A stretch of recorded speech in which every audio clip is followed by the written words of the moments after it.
I want to start with a question, and unfortunately we don't have time for everybody to answer. We're not going to have anyone answer, but I want you to think. What is one thing that you believe deeply that very few people agree with you on? That's why we're not going to answer out loud, right? This is kind of a famous question that one entrepreneur writes about in a best-selling book, and it's become kind of a question that's often used in the business world, oftentimes in interviews, to kind of get you thinking, what's one thing that you hold to firmly that very few people agree with you on? And the reason why this entrepreneur asked that question, he says, I want people who work for my company to not just be a part of culture, they just think like everyone else thinks. I want them to think differently. Even if I disagree with them, I want them to think outside the box. And that question, I was listening to a podcast this past week, and that question was asked from the interviewer to the interviewee. And the answer was fascinating. The guy in the podcast asked this other guy who was a famous author who's written tons of books, and he said, hey, what's one thing that you believe that very few people agree with you on? And the guy said, I believe that Gen Z, Generation Z is basically those who are 26 years old and younger. He said, I believe that Gen Z is a more impressive generation than most of the generations that have come before them. I know, dicey, eh? Except for you young people, you're like, yeah, finally. But the guy said that, and even the interviewer was like, okay, like let's talk about that, right? And he began to talk and just share that, I don't know if you've seen some of these studies that have come out on Gen Z, but Gen Z, and I'm not Gen Z, I'm way older than Gen Z, so I'm not trying to puff myself up here.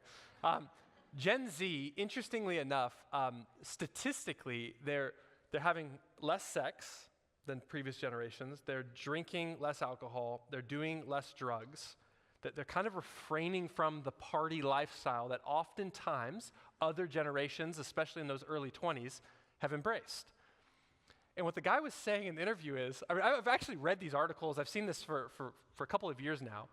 Oftentimes when these statistics come out, the older generation is like, what's wrong with these kids?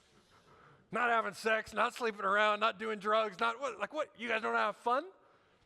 And he was basically saying like, why do we have to critique a younger generation that isn't embracing some of the things we embrace? Now, please hear me. Some of the reasons might not be great. It may be technology is destroying their life and other things, but they're still not embracing some of these destructive habits that other generations have gone fully in on. And as I was listening to it, I just was remembering and just thinking of the reality that when we see someone exercising self-control, rather than it being an area of us appreciating and applauding, it often is an area of conviction. And we don't like it very much. You ever been there, you're like 3 or 4 cookies deep at a party, and you offer your friend, you're like, dude, you gotta try these cookies. And they're like, oh, I'm not doing sweets right now. You're like, me neither, right? Like you immediately feel threatened in that moment. They haven't done anything wrong. They're just not eating tons of sugar. And you are, and so you feel awkward in that moment that someone's exercising self-control, I'm not, and now there's this awkwardness. Self-control can do that. It can polarize us a bit. Today, as we continue our series in relational formation, we're going to talk a bit about self-control. We're going to talk about this idea. It's the least cool sermon title you've probably ever heard, but it's Disciplines of Abstinence. You wish you slept in. But as we've been going through this series, we started in January, it's basically a year-long series on spiritual formation, being formed into the image of Jesus.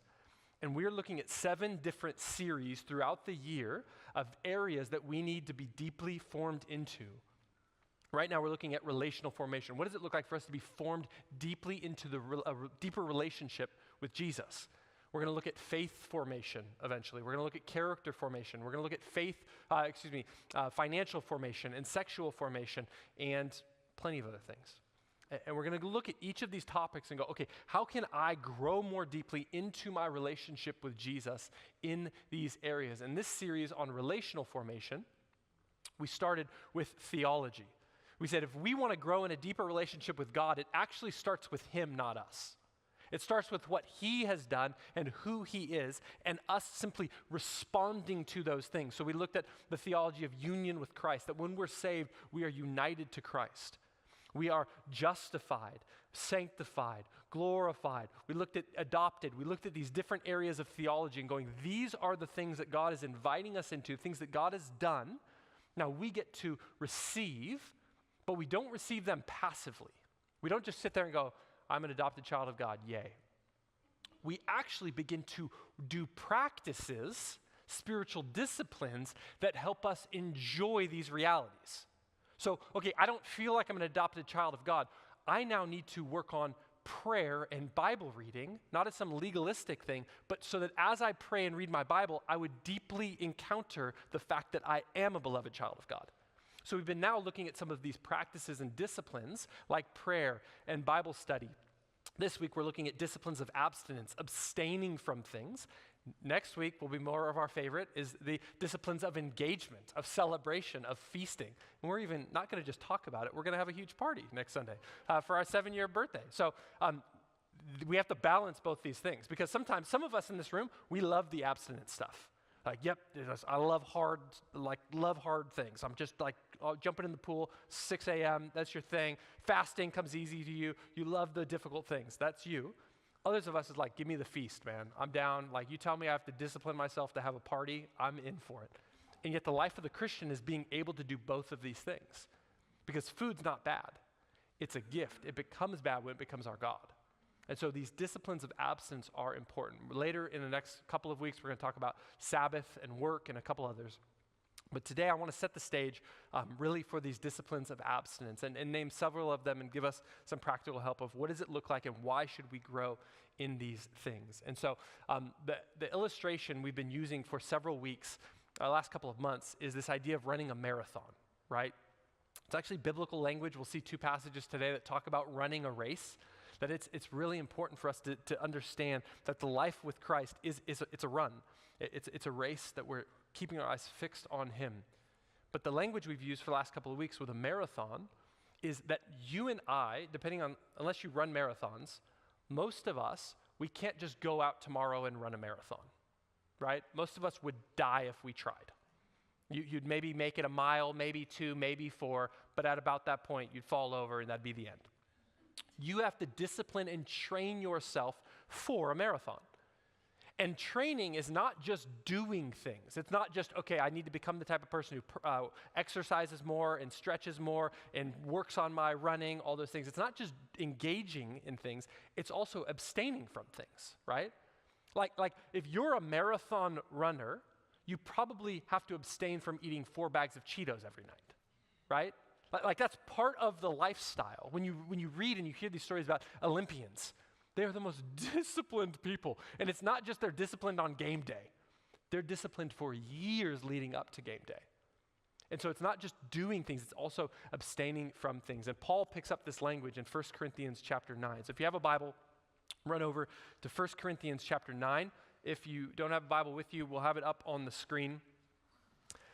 We're going to look at a couple of passages here that talk about this idea of abstaining from worldly things, and not even just worldly in the sense that they're bad, but even just gifts from God, that there's seasons where we say no to these things to more readily enjoy and obey Jesus. 1 Corinthians chapter 9, verse 24 to 27.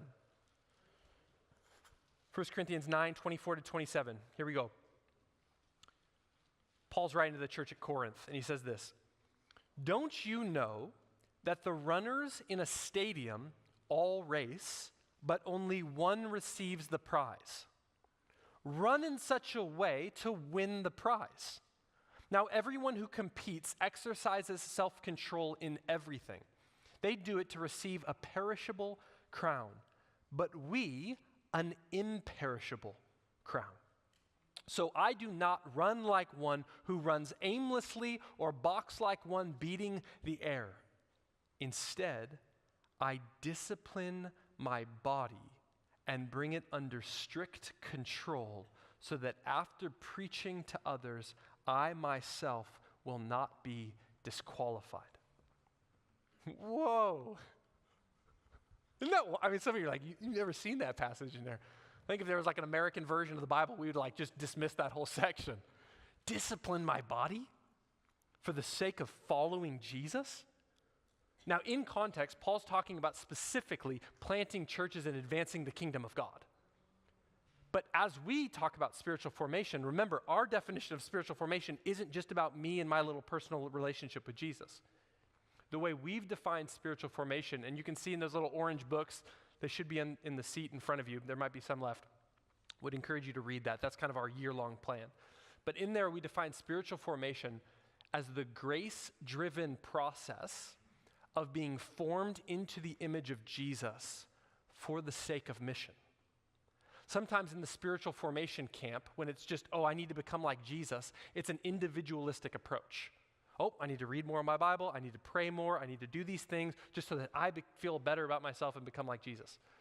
The New Testament has a picture of you becoming like Jesus for the benefit of the world, for you to advance the kingdom of God. And this is what Paul's talking about in 1 Corinthians 9. He lives his life in such a way that he wants to see the kingdom of God advanced as far as possible, and he knows that his part in that is to be disciplined, is to have self-control, so that he wouldn't be disqualified after leading and preaching and doing all these things, and then he ruins his life through shipwreck of moral failure of some sorts, which we've seen plenty in the last decades of the American church.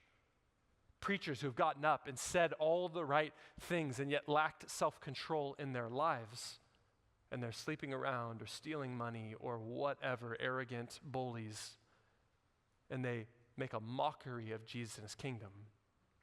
Paul says, I discipline my body so that I wouldn't be disqualified.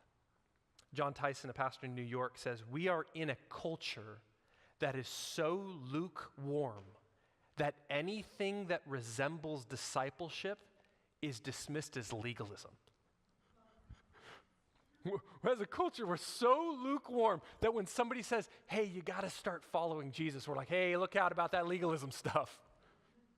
See, legalism is a heart thing. Legalism is, I'm going to try to do things so that I get God to love me. Paul goes, I know God loves me, therefore I do hard things. Wildly different. Paul in 1 Corinthians 15 says, I did not receive the grace of God in vain. In fact, I worked harder than all the other apostles because of his grace. Grace doesn't enable us in sin, it enables us for righteousness. It enables us to say no to things that even may be good gifts from God for a season so that we can more faithfully follow and enjoy him. Tyson, in that same talk, he said that we always discipline ourselves around things we love. Think about that. Some of us were like, oh, I'm just not a really self-disciplined person. You are in some areas, I promise. Even if it's binging Netflix, you're disciplined to get there. You figure out your whole day how it's got to look in order so that you can sit on that couch to enjoy. We're disciplined in different areas. We're disciplined around our loves. Some of us, it's our career.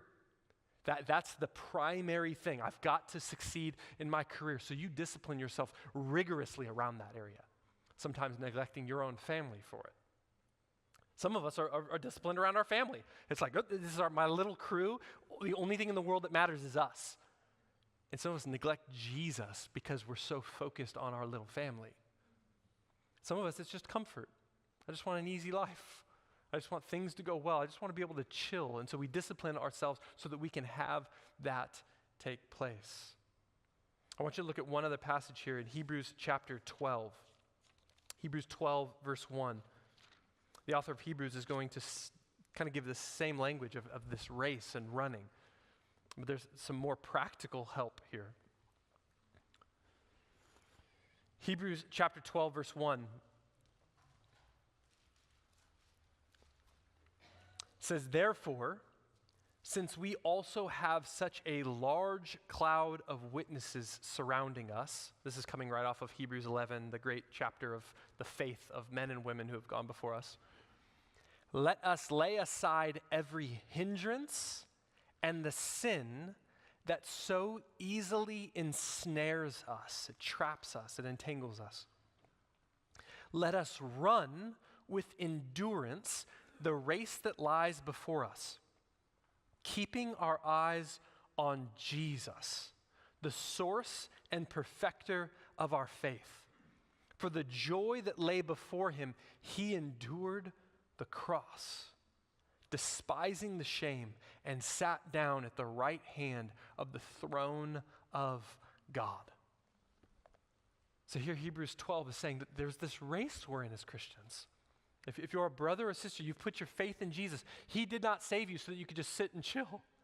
He saved you so that you could enter this amazing story of redemption, of seeing all things restored back to him. And he wants you to play a part of that. It's a race of pursuing him, of enjoying him, of obeying him. And Hebrews 12 says we're in this race, but in order to race well, you need to lay aside two things. Sin, which is kind of a no-duh, and every hindrance that ensnares you. Sin, obviously. Looking at porn, getting drunk, stealing money, cheating on a spouse. Obviously, you can't run after Jesus while you're doing these things. But it's not just sin. It's sin and every hindrance. What's every hindrance? One pastor in Minneapolis, he says it this way: stop asking yourself, is it sin? Start asking, does it help me run? Does my lifestyle, does the way that I structure my days and nights, do the things I do, is it clear sin? Maybe it's not. But does it help me run after Jesus? Is binging 7 hours of Netflix sinful? You're not going to find a verse on it. Does it help you pursue Jesus? It's going to be tough. What is it in your life where you're going, well, it's not sin. And Jesus is going, I don't care if it's sin. Does it help you run? Does it help you pursue me? Does it help you advance the kingdom? Does it help you make disciples? Does it help you obey me? That's the question we should be asking, and that's where these disciplines of abstinence come in. What do we begin giving up in our life so that we can more faithfully follow Jesus? For me, years ago, I felt like it was social media. Instagram, Twitter, Facebook, all of it. And this is me. This is not like, social media is not sin. It's in that camp, not sin. Is it a hindrance to me following Jesus? For me, it is. It's hard for me to be engaged in a world out there that I'm constantly crafting and curating with my brain in this other world and being present with him. And being present with my family, being present with you when I'm here. I remember one day in particular that was kind of like the end. I was sitting and I was spending time in prayer, just enjoying Jesus. And I said this prayer, I said this line in prayer. And my first thought was, that would be a good tweet. Like that would get likes on Twitter. And I felt like God was like, done. Enough. If Twitter gets in the way of your prayer life, put it to death. Not because it's sin, but because it doesn't help me run. I have strict regulations around the use of my phone. I don't look at it until 11 a.m. most days. What? Is it sinful to do that? No, of course it's not. But if you wake up and you roll out of bed and you just grab your phone and you're like, breaking news, tons of emails, tons of texts, good luck connecting with Jesus. It's hard.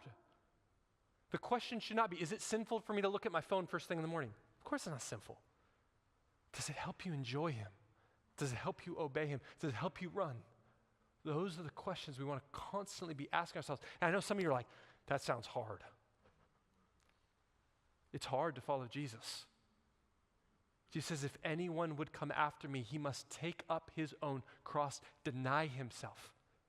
Then he can follow me. Taking up a cross is infinitely more difficult than not being on Instagram. Taking up a cross is infinitely more difficult than giving up Netflix or caffeine or something like that. This is the life Jesus is inviting us into. And we go, well, that's hard. Here's what's hard. Trying to run after Jesus with 50-pound ankle weights. That's hard. And that's what most of us are trying to do. We're so bogged down by so many of the things of the world that we're like, okay, I want to run after Jesus. Oh, I'm done. It's like, well, what does it mean to give those things up? Well, that would be hard. You're right, it's hard. Paul goes, I discipline my own body. You know why? Because I'm after an imperishable wreath. The Olympic athletes are after a perishable one. My boy and I, my boy plays basketball at Shepherd Church. He's on one of the leagues there. And one of the coaches there is Pastor Josh. And Josh, he played professional basketball. He's like 6'10", 6'11", dude's tall. And he's doing like a docu-series right now on Angel Studios. And it's called Playing for Eternity. He basically traveled the country and was interviewing professional athletes who are Christians following Jesus, and kind of just had some beautiful conversations with these athletes saying, hey, what was it like to win that gold medal? What was it like to win the Super Bowl when you are a follower of Jesus? And the one we watched yesterday, he was interviewing Jenny Finch, I believe. She was a U.S. gold. She won the gold for the Olympic softball team, I think in 2004 or 2005. It was just this beautiful conversation with this woman who loves Jesus, following Jesus, and she won the gold. Like, it doesn't get better than that. Olympic gold, first place, she and her team. And as she was putting it on, he said, what was it like to put that gold medal on? She said, honestly, God ruined it. He's like, what do you mean? She said, as I was putting it on, I felt like God said, that gold will tarnish soon. She was like, you can't even let me enjoy this one moment. You know, she was joking because she said, it was actually what I needed. It's what I needed to hear. I'd been living my entire life so that I could get that gold, and I got it, and God graciously reminded me, it's not going to save or satisfy you. That's what Paul's talking about in 1 Corinthians 9. That gold that you're seeking, it may not be bad. It's not bad to win gold in the Olympics. Get it. But it's perishable. It's only going to last for a little while. We're after an imperishable wreath, one that lasts for eternity. And in Hebrews 12, the author tells us, how do we do this well? How do we run this race? It's by keeping our eyes on Jesus. He's the author and perfecter of our faith, the very one who, through the joy that was set before him, he endured the cross. Was the cross comfortable? No. It was hell on earth, and yet Jesus Christ chose what was difficult so that he could have you and I. He chose to give up the comforts and joy of heaven for us. He is what helps us say no to these little pleasures that we experience in life so that we could experience more of him. We keep our eyes fixed on him. We worship him. We love him. And we see the sacrifice that he made for us and go, these little things I'm giving up are nothing in comparison to what he's given up to get me. And we follow him in that. So let me give a few of these disciplines. I've preached almost full sermons on some of these. So these could be long, but I'm just giving you like a brief, here's a few. The first one is fasting. Everyone loves fasting, right? Fasting is hard. It is difficult. In Matthew chapter 6, here's what Jesus says about fasting.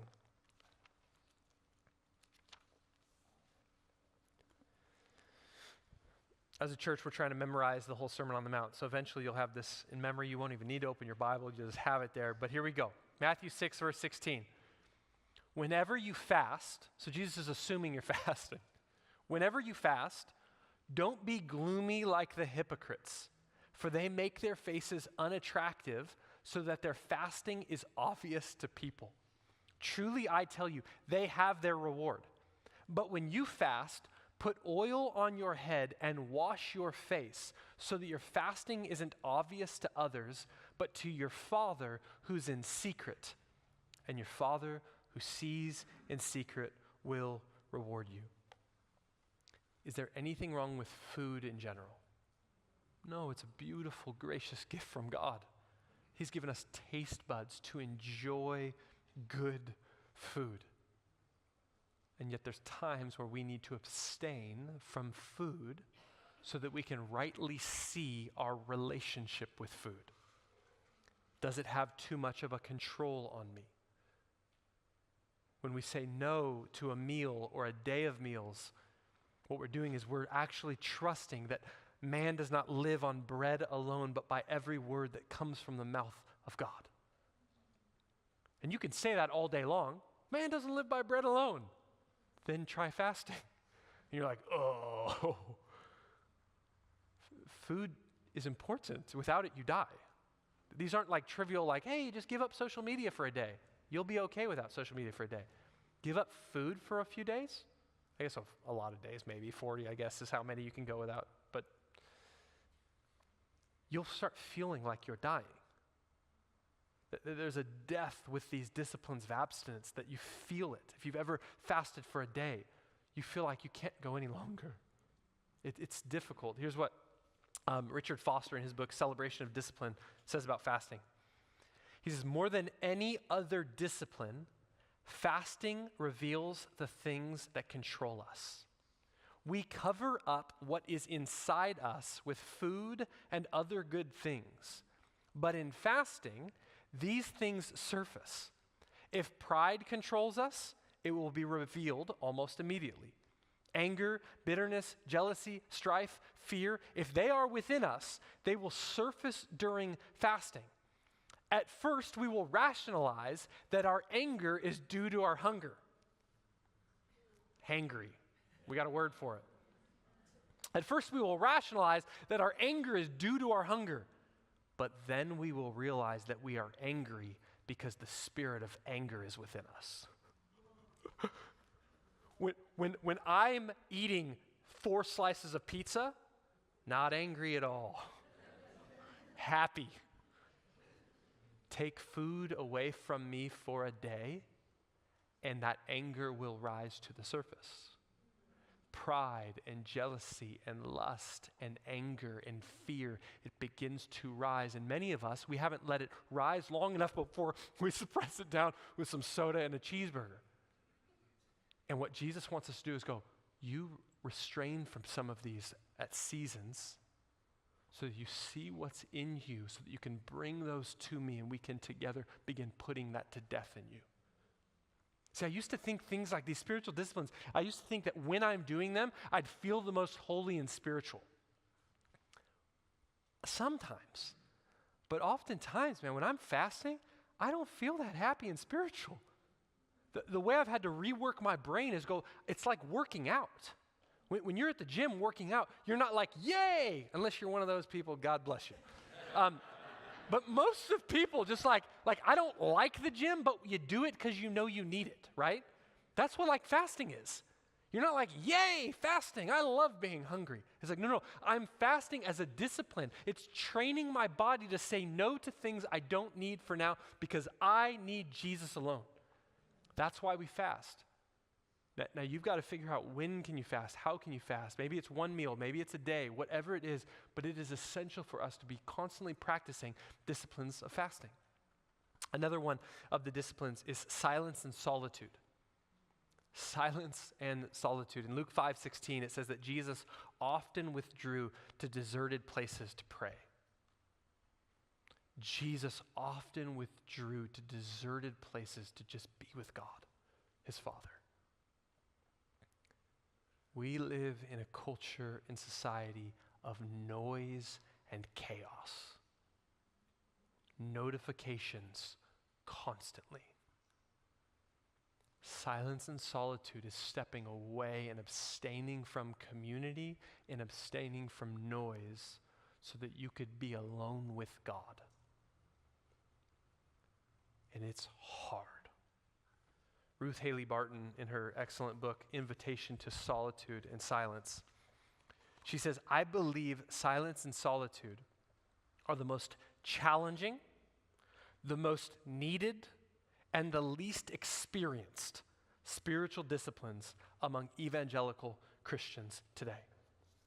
It's the most necessary, least experienced, and most challenging. to be alone. Now, some of you are introverts, you're like, I love silence and solitude. And I'm going to push a bit on you and go, you don't love true silence and solitude. You like being alone with your phone or the TV or a book or something like that. True silence and solitude is you alone with God. No books, no even worship music to keep you busy, no friends, no text messaging, no computers, no email, none of it. Just sitting. I like to walk when I'm doing silence and solitude. You don't have to sit there for 8 hours or whatever, but being alone with God. I share often, I do my monthly day away. 1 day a month, I just go silence and solitude. We're fortunate to have friends who have a pool house in Chatsworth, and so they let me use just their little house out there for the day, and they live near the cemetery. I walk miles and miles that day, just alone with God. Phone is off, email's off.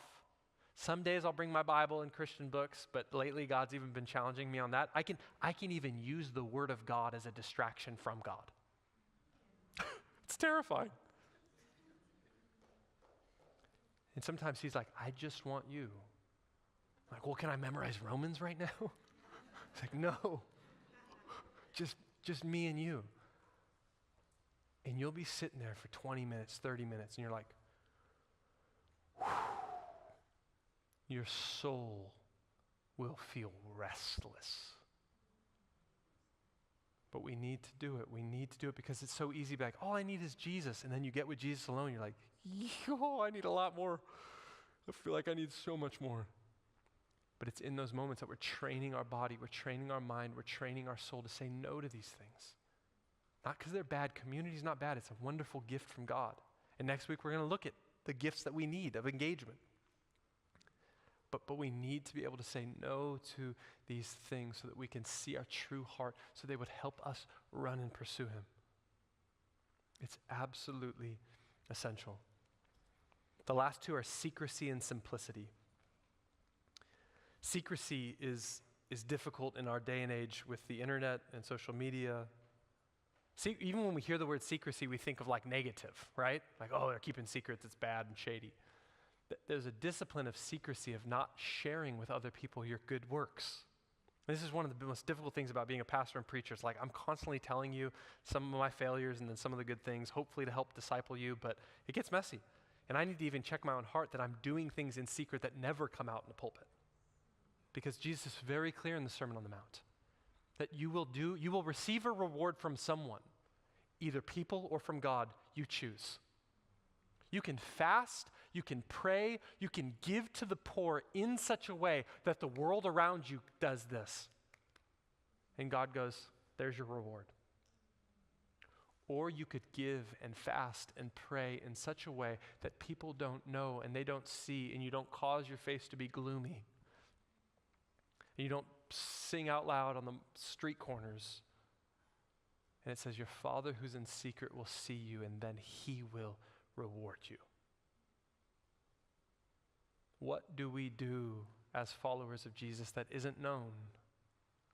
Good stuff. What are you practicing regularly? What things is Jesus inviting you into that no one else needs to know about? In his book, 12 Ways Your Phone is Changing You, Tony Reinke, he says how social media is destroying so much of our lives of secrecy, even when we do good things. He says, consider one example. Imagine setting aside a few weeks of your summer vacation to travel on dirt roads and bump around in loud jeeps, winding deep into remote jungle villages in Central America. You risk fevers, diseases, and heat stroke, all in order to help build an orphanage for 20 destitute kids. At the end of the month, you step back, take a selfie with your handiwork in the background, and post it with pride on Facebook. Poof, the reward is gone. Think about it. In one humble brag selfie, the trade is made. Eternal reward from God is sold for the porridge of maybe 80 likes and 12 comments of praise. we got to be careful about showcasing all of our righteousness. We have to be able to do things in secret and go, my Father sees me and that's enough. I don't need to post all this. I don't need to somehow get it into a conversation I'm going to have later on. I can just do good deeds because my King sees me, and the reward of him is infinitely greater than any reward the world can give me. Can I walk in this type of secrecy? And the last is simplicity. In Philippians chapter 4, the Apostle Paul, verse 10 says this. He's writing to the Philippians, thanking them for their generous support of his ministry. He says, I rejoiced in the Lord greatly because once again you renewed your care for me. You were in fact concerned about me, but I lacked the opportunity to show it. I don't say this out of need, for I have learned to be content in whatever circumstances I find myself. I know both how to make do with little, and I know how to make do with a lot. In any and all circumstances, I have learned the secret of being content, whether well-fed or hungry, whether in abundance or in need. I am able to do all things through him who strengthens me. Paul's talking about a lifestyle of contentment and simplicity. I don't just have to keep getting more. And this is so difficult with Amazon, isn't it? I mean, they'll bring it to you in like 3 hours now. I mean, I have to check. I see an Amazon van going by my house. I'm like, yes! I just get happy because there's a good chance there's a book coming for me. And I hear of a book and immediately I got to get that. And Paul in this passage, he's like, I've learned the secret of contentment. I can have a lot in some seasons, and I can have little in seasons, and it doesn't change my contentment because I have Christ. Simplicity is difficult for many of us. Some of us are forced into a simple lifestyle. But for others who have more means, simplicity is difficult. It just, more always seems better. Bigger always seems like the right idea. Upgrading always feels necessary. Oh, the new iPhone came out, I got to get it. Oop. It's like, what's wrong with your old iPhone? Nothing's wrong with it, I just got to have it. I'm not content. It's this number, and I don't even know what number I'm on anymore, but it's like, you just got to keep going. It's so built into our American consumeristic culture that we have to have. Last week we talked about that Luke passage of Jesus rebuking the rich man who built bigger barns because he couldn't fit all of his stuff into his barns. So he's like, I'll tear them down and build bigger barns. And God goes, you fool, because of your greed, tonight your life will be required of you. Do we have any context for that in our discipleship to Jesus? Just because you have the money to do it doesn't make it right. This is a challenge for me. And we all have different areas too. This is what's always hard. What you may struggle with is something I might not struggle with at all. What I struggle with might be something you struggle with a ton. Vice versa, however I said that. I said it to where I never struggle, I think. But I've got issues. Some of you make fun of me. I've had Jesus challenge me to go an entire month without buying a single book. I know some of you would be like, that'd be easy. It's so hard for me. I have an Amazon wish list of over 300 books I want to read. Yeah, and I feel good about myself because it's a wish list. I didn't have it yet. It's coming in birthdays and Christmases to come. But any book I hear that sounds good, yep, I gotta have that. And I can justify it. Well, it's going to help me preach. It's going to help me grow. It's going to help me learn. And Jesus just goes, relax. Like no for a season. You have enough books. A simple lifestyle. Some of you, it's clothing.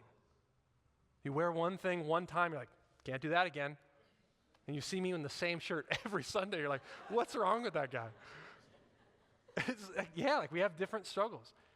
Cars. Well, I'm running out of gas. I need a new car, right? Like it's, some of you, it's like we just got to keep getting stuff. Oh, the house is getting a little full. Let's get a bigger one. It's like, you can also give stuff away. Like what does it look like to evaluate your possessions and go, I probably don't need all of this. Someone else does. We just cleaned out our shoe closet right in the hallway. It was embarrassing. There's 5 of us that live at the house. The closet door is just overflowing with shoes. There were over 30 pairs of shoes in there. We made a rule. It was everyone can only have 3 pairs of shoes in that closet. You know, like a pair of sandals, a pair of dress shoes, and like your normal shoes. And we all had like 6 or something.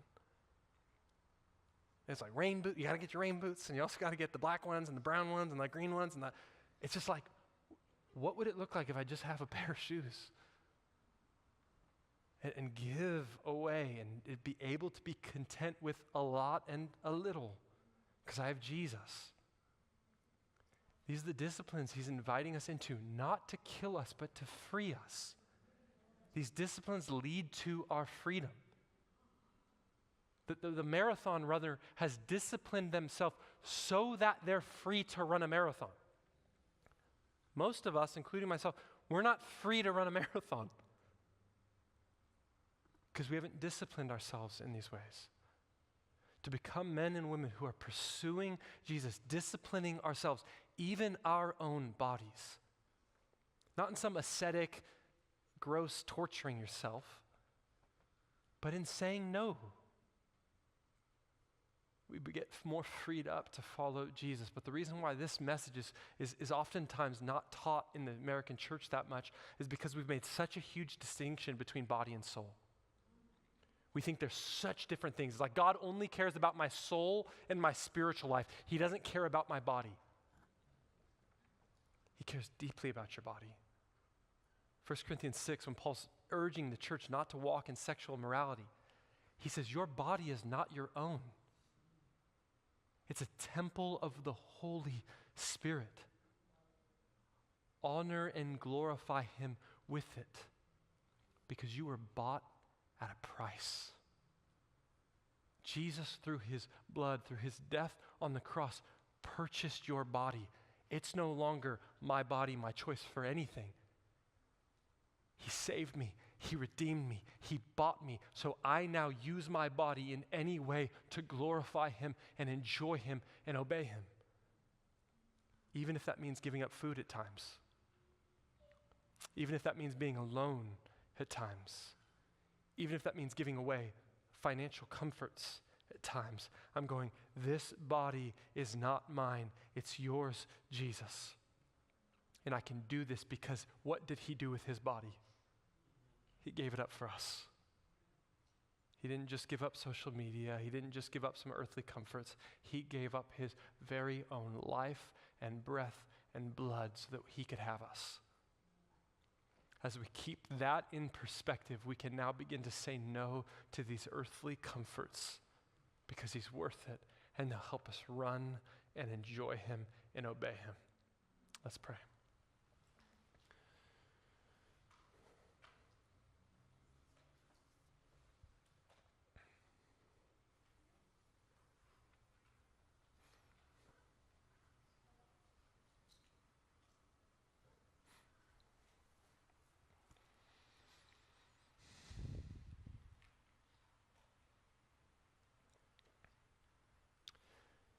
Holy Spirit, we need your help.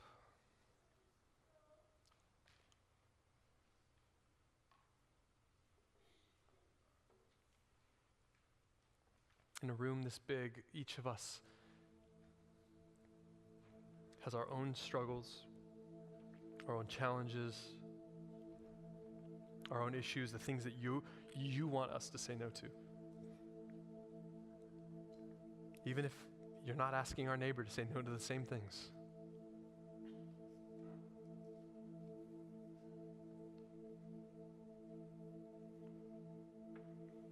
Would we trust you that everything you ask of us is truly for our good? That you don't tell us to give up food for a meal to punish us. It's to show us that you, Jesus, are the bread of life. And that no meal, no food can save us or satisfy our souls the way we long for it to.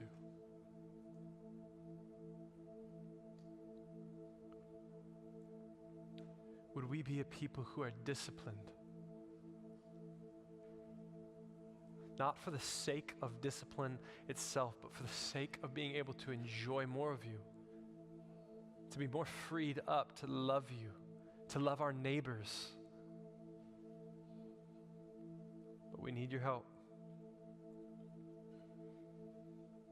I trust that as I was preaching, Holy Spirit, that you were doing your work, that you were highlighting specific areas in each person's heart, the things that maybe they're holding on to so tightly, just going, please, Jesus, don't tell me to give this up.